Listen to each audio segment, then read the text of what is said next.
Hello, Hi. and welcome to the latest episode of The Peak and the Pit. I'm Jazz, I'm Kat. and that was a phone noise. Didn't everyone hear it? Hello, and welcome to Saturday's episode of The Peak and the Pit. Feels weird that we're posting on a Saturday. No, but I'm liking it. It's been a good I week. know. It's Mental Health Awareness Week, and we're right near the end. And I think we've had some mega people on. We have met some really good stories, like amazing stories that are so relatable. So make sure you go back and listen if you haven't. Absolutely, and like some really random pits and peaks. Like we've Yeah. had some serious ones, and we've Yeah. had girls getting jam donuts at the post office, Ben getting plants. Yeah. But, We literally have had the most random ones, but that's what life's like. Some days you have the most random days, and then sometimes, yeah. Yeah. Have you got a pit and peak of the week? So the peak has been hearing all these stories. It's really inspired me. Hearing people's stories, it made me think that no matter what life you lead, we all have quite similar experiences. Especially 100%. being, so it's just been an eye opener for me. Here it is, it's nearly the end of it. Can't believe it. I Time's know. I flown. think I'm so proud of like all the effort we've put in as well, because it's I not been know. easy. No, it hasn't. It's been a tough week, and I just want to thank everyone. I mean, we're nowhere near the end yet. You've got tonight's and you've got tomorrow's, you lucky devils. But Yeah. I think just everyone that's been involved so far, thank you so much. We really do appreciate you giving up your time.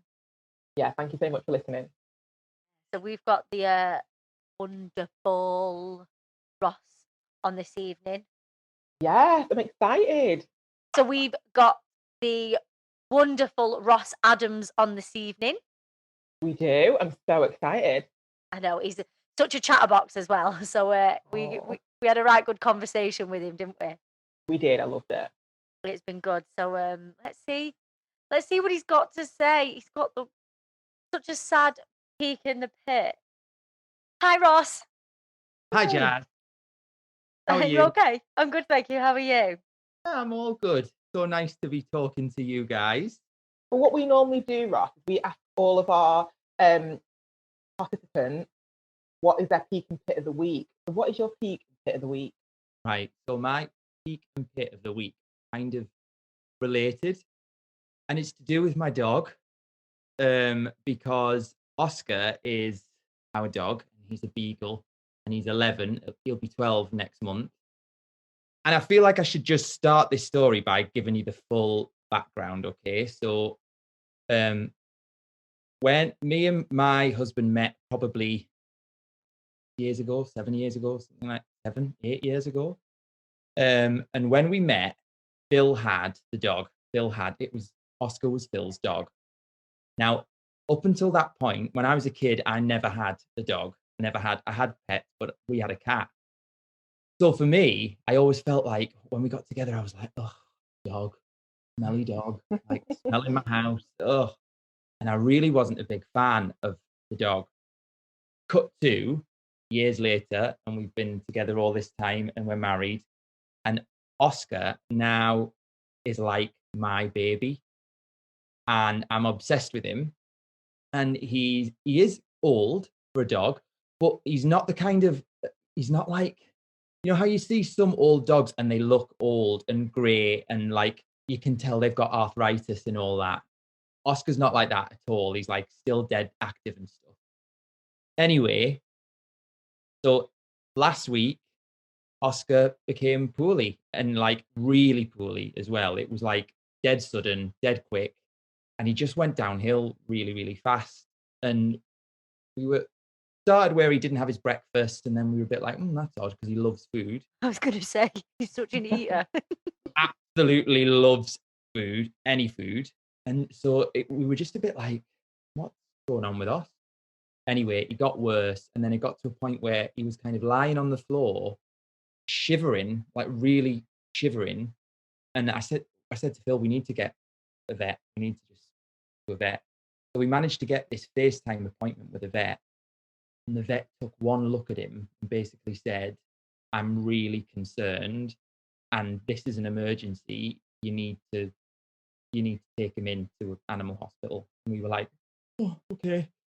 So we took him off to the animal hospital, but because of COVID, you can't go in with the animals. So we had to drop him off in a car park, and he was so poorly. And it was just horrible having to leave him and just see him get kind of carried off into like an animal hospital. And then we were like, well, will you call us? Will you let us know if he's okay? And he was in the animal hospital for about 5 days or 6 days. But thankfully, he's home now, and it turned out to be pancreatitis, which is like an inflamed pancreas, basically, and it can be caused by them eating fatty foods. And because Oscar is a proper little scavenger and just will eat anything, we think that's what it is. So my pit of the week was him being ill, us not being able to visit him, being worried sick about him, and my peak was probably getting him back home and just thinking, "Thank God you're all right." 100%. And I bet Yeah. that week where he was in the hospital was so strange. It was all like the house was quiet, Yeah. everything was just you don't realize, do you, until you've got a pet and you know how much they mean to you. And I think dogs, especially, because I had cats as a kid, but dogs have just got their own little personality. And Oscar is like a proper member of our family now. And when he wasn't here, and even the little things like, so he has a routine where 5 o'clock on the dot, he barks for his dinner. That's when he wants it. And he knows, even when the clocks go back or forward, he knows when it's 5 o'clock. And as soon as he gets his dinner, he will then bark until I give him a treat. And to be fair, I'm the soft one. Like, if he barks, I'll give him whatever. And it's so hard since he's come home because he's still there giving me like the puppy dog eyes and stuff and hoping for a treat. And I can't give him them because the whole thing with pancreatitis is you've got to put them on like a really low fat diet. So he's having a dreadful time, really, now. Oh. I know. I'm so glad he's okay, though. I'd have been beside myself. It's horrible. Well, Jazz, you've been there with Flo. Like, it's Yeah. horrible. As soon as they go into a vet, and because you're not there, and the first night that he was in there as well, the veterinary nurse who came out to collect him said, "Look, we'll ring you if there's anything to worry about." And at 4:45 in the morning, we got a phone call, and we were both like fully Oh my God. panicked, thinking the worst. And it was basically a vet saying, "Oh, we just got round to doing the checks. He's stable." And we were like, "It's 4:45 in the morning." Oh my gosh. But yeah, so he's back now, and that's like just the Um, main thing. I'm so glad. I'm so glad. Well, I mean, I'm about to ask you, has lockdown affected your mental health? But I feel like asking you, has Oscar being dropped off without you being able to visit affected your mental health? You know what, right? This is about lockdown for me. So first lockdown, not gonna lie, I absolutely it because I felt like the weather was amazing. It was a bit of a break because everyone's so busy, aren't they? Like with work and everything else. And I just felt like it was a real time to be like, oh, and breathe and relax and chill for a minute. So the first lockdown, didn't mind at all.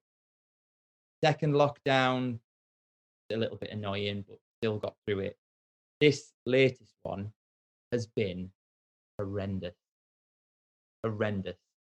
And I feel like, I think it was because I just imagined that after Christmas, things would be back to normal, things would be all right, and we'd be able to plan stuff and go out and, you know, do things. And then this one, because of the dark nights and all that, and it was so dreary, I just felt like it was awful. And the whole it's like these rules that are in place, especially for the dog, when we couldn't go in, when you can't take him in to a vet. Like we had our masks on, all of that, and you just think, please, like let me come in and see him. Let me make sure he's okay. So this most recent lockdown is the one that I've found the hardest, but the others I didn't mind. I think Yeah. everyone said the same with that, haven't they? Cat, we've said that. I think it was Yeah, we Cat have, came to yeah. me during just the beginning of the third lockdown and said, "Look, I feel like there needs to be something out there for people, just like an upbeat chat about mental health." Because Kat's been a huge mental health advocate for so long. I'm talking about you in third person, Kat. But Ah, well done, Kat. yeah, but Aw. she came to me and she was like, "Do you think we should do a podcast? I just think there needs to be something more upbeat. Everything's really clinical self help." Mm. Oh God, and I've literally been sat here saying my dog's been poorly. No, I feel like I've not been upbeat at all. you have been, because Yeah. like it's it's relatable. So many people have been in that sort of situation, especially with the whole vet thing at the moment. I know my auntie Jackie had to have her dog put down during last Oh, lockdown. Just to, imagine. well, thank God that the guys at Vets for Pets in Berwick turned around and said, "No, you can come in and be with her." Like, Oh, that's Yeah. good. That's so yeah, they good. didn't do it without her. So she went in. I mean, I don't know how nice of a situation that's going to be, but at least No, she could be with Ella uh, yeah. when they had to say goodbye. But I just, with Flo with me, luckily Flo does not give one. When I had to take her to the Liverpool Hospital veterinary clinic the other day, she has a specialist dog because she's special Special. blooming special dog. Um, she's off. She talks. They come out with a lead, and then she's like, "See you later," and off she goes in this. And I'm like, "You haven't got a clue what's about to go down, mate. Otherwise, you'd be running the other way." Oscar hates it. He Yeah, knows. He knows. Like he'd never been to that vet before, but you can just tell.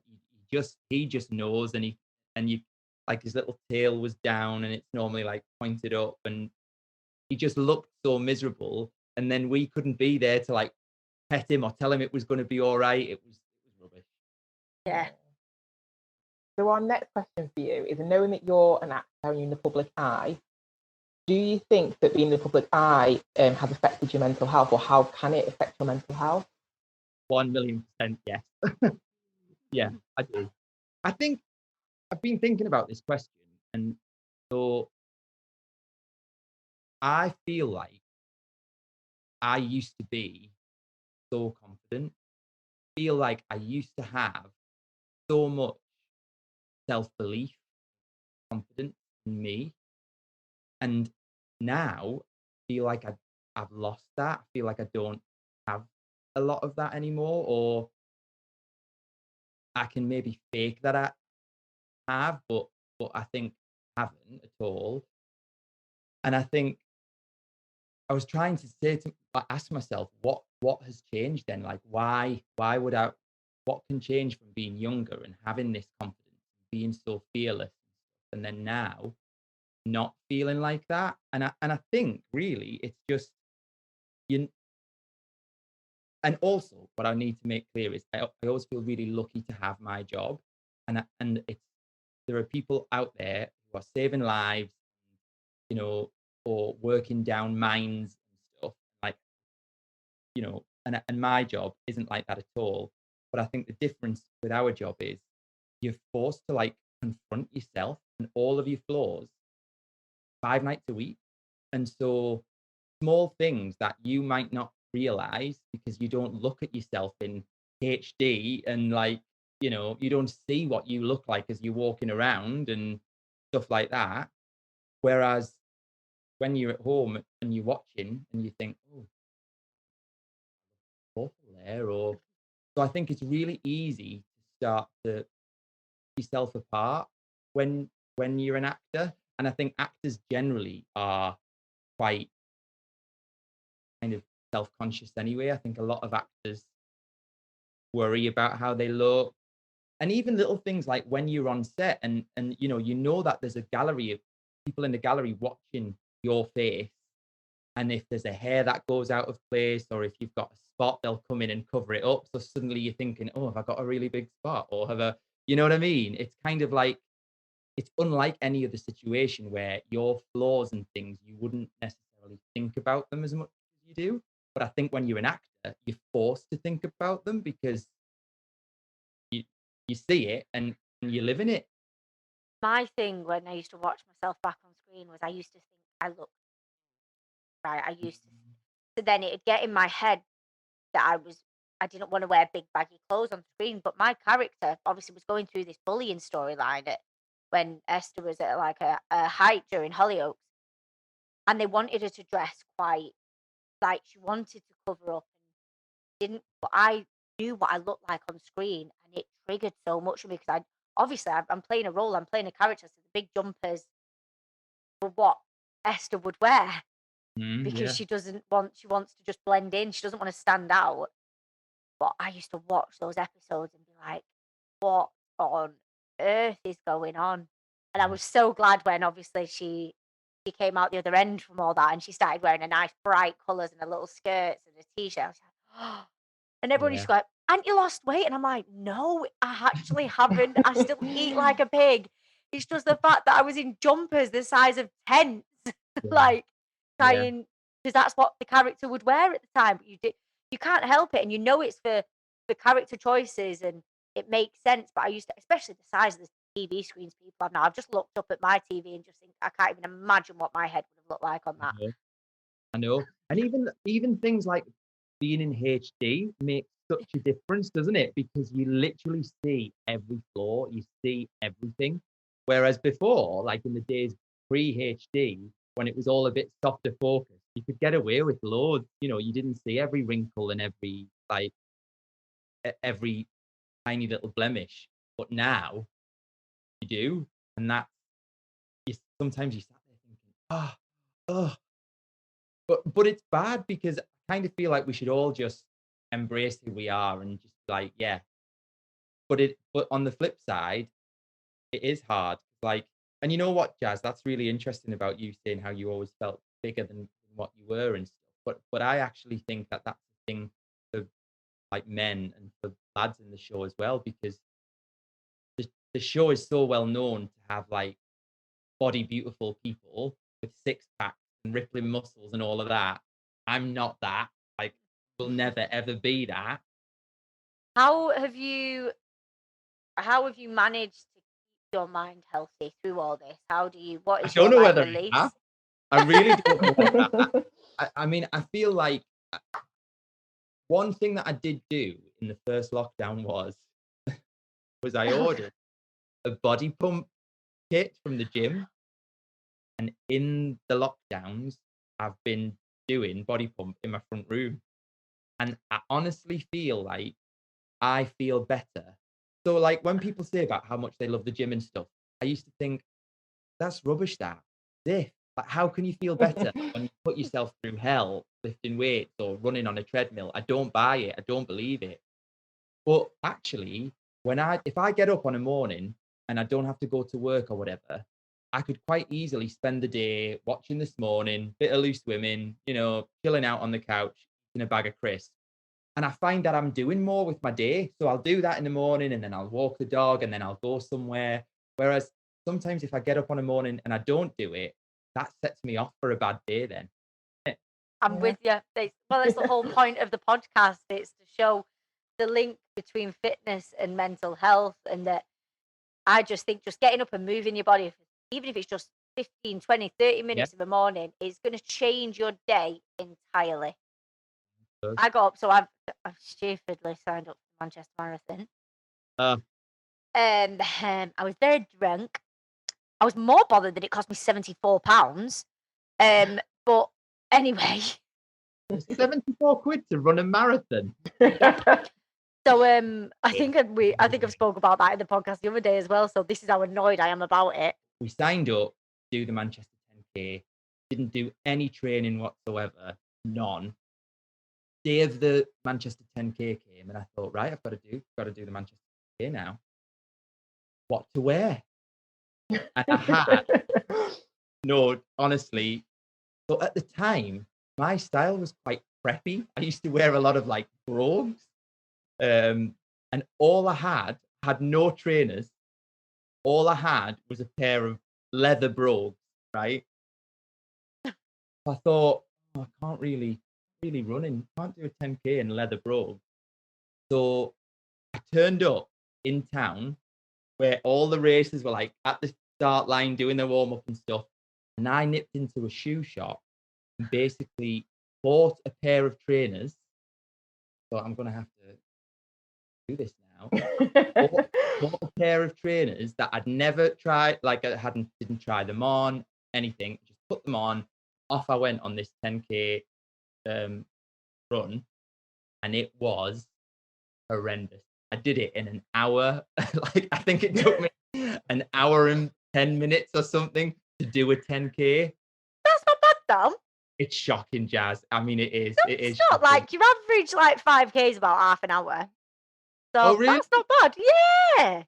Oh, It's well. good going. And to It- be fair, I think you'd enjoy running. You just didn't really give yourself the best start. Because I used to hate running. I was like, I'm never running. Don't like it. Don't understand it. Get bored. I quite enjoy it. I'm not gonna lie. Oh, I think that scarred me for life. I just thought, nah, Probably. At least you completed it though. yeah, I That's did. good. I did. And you know what? Strangely, like what we were talking about before, that feeling of crossing the finish line and thinking I've done it was amazing. Well, thank you so, so much for joining us. We really do appreciate it. Ah, you're welcome. Thank you so much for joining us on Mental Health Awareness Week. If you haven't already, then please do get yourself to our Instagram page at @thepeakandthepit_podcast, where you'll find we've got a lovely little giveaway. What have we got, Kat? We've got a meal and drink at Red's True Barbecue and also a meal and drink at Impossible Manchester. We've also got free cocktails, smoke and mirrors. Can we win the giveaway? I wish. And do join us tomorrow, where we'll speak to another amazing guest with another incredible story. If you have found something we've spoken about to be triggering, then there is a 24/7 mental health tech support line in the UK. All you need to do is text shout to 85258 and someone will be on hand to help you talk it through. I think that is exactly what we need to do. Sometimes you've just got to talk it through, haven't you, Kat? Yeah, you do, absolutely. Do make sure that if you are struggling at the moment, reach out to someone or reach out to some of the services that you mentioned. Yeah, there are some incredible services, and you will find a list of them. And I think one of our first ever Instagram posts, we listed all the services in the UK. So do just go and check them out if you feel that you need to speak to someone. Join us tomorrow, guys. Yes, and make sure you tune in tomorrow to find out who we're speaking to next. Can't wait.